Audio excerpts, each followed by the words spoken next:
Welcome to the 5th video in our Introduction to Selling on eBay, beginning your market research.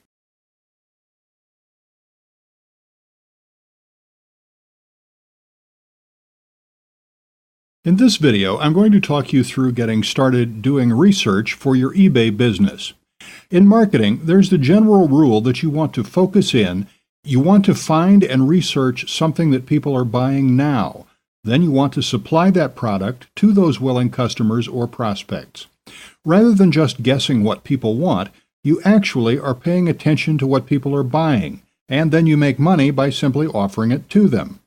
You're really getting in front of their desire to buy whatever it is that they want to buy. As an example, as I record this, the Apple iPod is still a very hot product. So if there was a way to get iPods inexpensively and sell them at a good, profitable price, that's obviously an easy way to make money because there's a huge market there. Of course, there are distribution issues. I'm not entirely clear how Apple distributes iPods, but you would need to become a wholesaler to purchase them cheaply in large quantities, so there's a whole bunch of issues there, but that makes the fundamental point. The problem with an eBay business, though, is that you certainly can find what people want to buy, but you may not be able to supply it, as you can see with the iPod example. But you really don't want to invent a market or try to create demand, because that's really an uphill battle and not an easy way to build a business.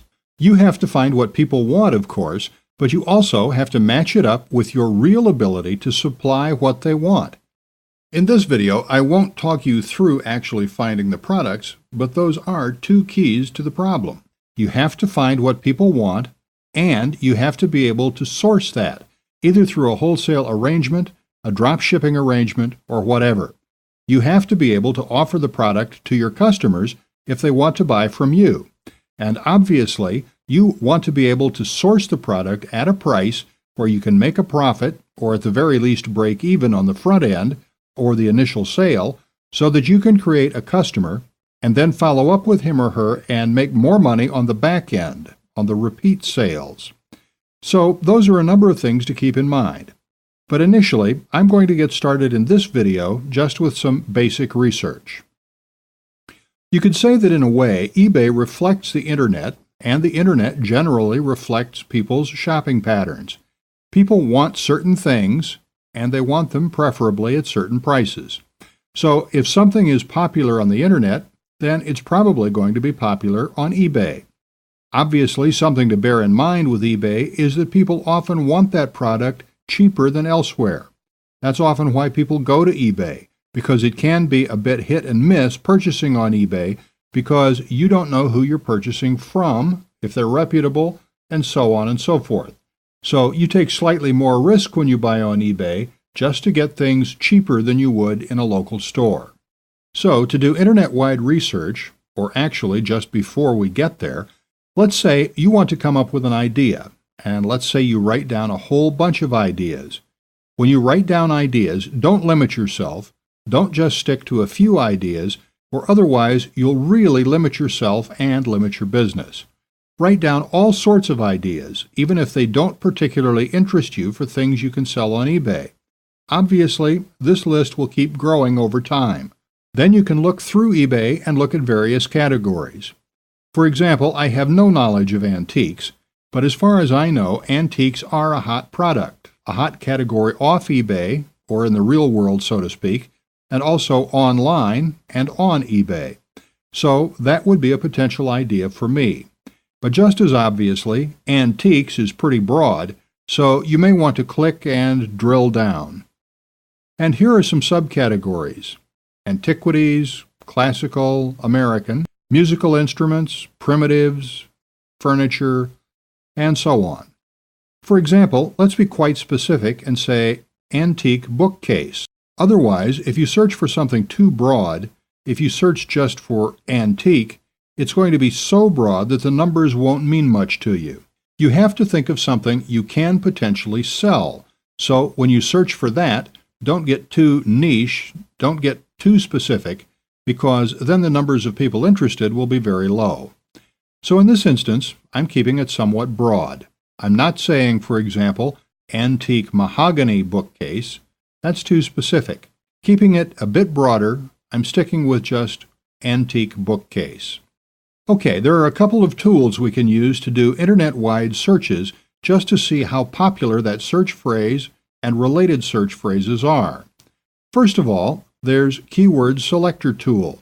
The address you can go to is here, inventory.overture.com, and it just redirects you to this full address. So if I search for antique bookcase, and that should be a button, but it hasn't appeared, so let's just click the Go button. This tool used to belong to Overture.com, but Overture was bought out by Yahoo, so now it's called Yahoo Search Marketing. Essentially, Yahoo Search Marketing is a pay-per-click advertising platform, and they just provide this free tool that allows you to do some keyword research. Okay, so in January of 2007, searches for antique bookcase, 943 searches. This is just across the Yahoo network, not across the whole Internet, so obviously this is a very broad figure, and you may potentially wish to triple it to get a better idea of Internet-wide searches, but to be honest, I don't know how accurate that rule of thumb is either. Anyway, so here we have antique bookcase, antique lawyer bookcase, antique barrister bookcase, and so on. If you click on any of these, you can drill down even more specifically into even more niche keywords. And you can see that there's some duplication here too. Anyway, it gives you a real idea of how potentially popular things are. As an example, let's take antique lawyer bookcase and copy that, go back to eBay, and paste in, and see if anyone is selling that, and see what's going on. Okay, 0. That's just too specific, too niche. So let's delete lawyer and see if we get anything there. 3. Okay, so there isn't a lot going on, but these are some auctions that you can potentially keep an eye on to see what's happening in this product area. And out of these auctions, one has 4 days left, another has 5 days left, and this one has another 12 hours to go. And there are 2 bids, so people do buy, but actually you can see that this isn't even a bookcase, is it? I'm not entirely sure what it is, but it appears to be just a book. Let's just take a quick deeper look, and it's a hydrometer in a case that has a book with it, but it's actually not a bookcase, so it isn't really relevant to this example. So let's go back. Okay, antique walnut bookcase. Interestingly, they include bookcase as one word and as 2 words to cover themselves however people enter the spelling when they do their eBay search. This way it would appear in both instances. And the other is matched antique barrister bookcase. Okay, let's search for bookcase as one word to see if we get more results. And we get a lot more. So very few people were running an auction with what amounts to a misspelling of bookcases as 2 words.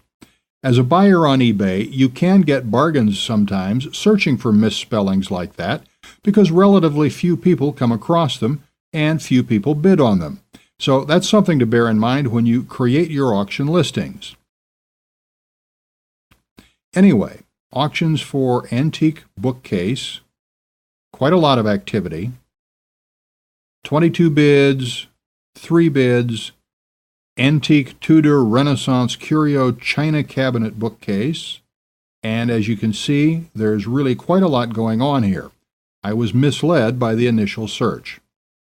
Anyway, you can see that if you were interested in selling to that market, there's actually a market there because a lot of other people are running auctions. So if you could source bookcases at a price that made sense to you, perhaps you could compete.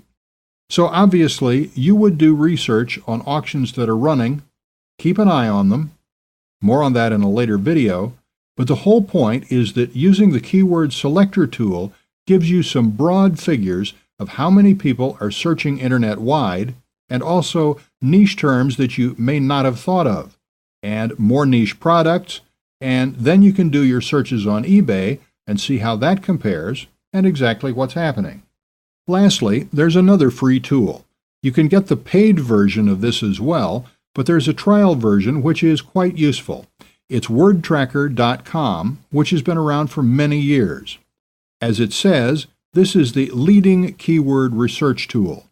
Even if you don't get the paid version, it's incredibly in-depth and very helpful in understanding keywords and getting related keywords you may not have thought of, and just generally getting a lot of keyword information. Of course, when I say keywords, I mean that keywords are what people search for online. When someone goes into Google and types in "buy cheap bookcase," those are keywords.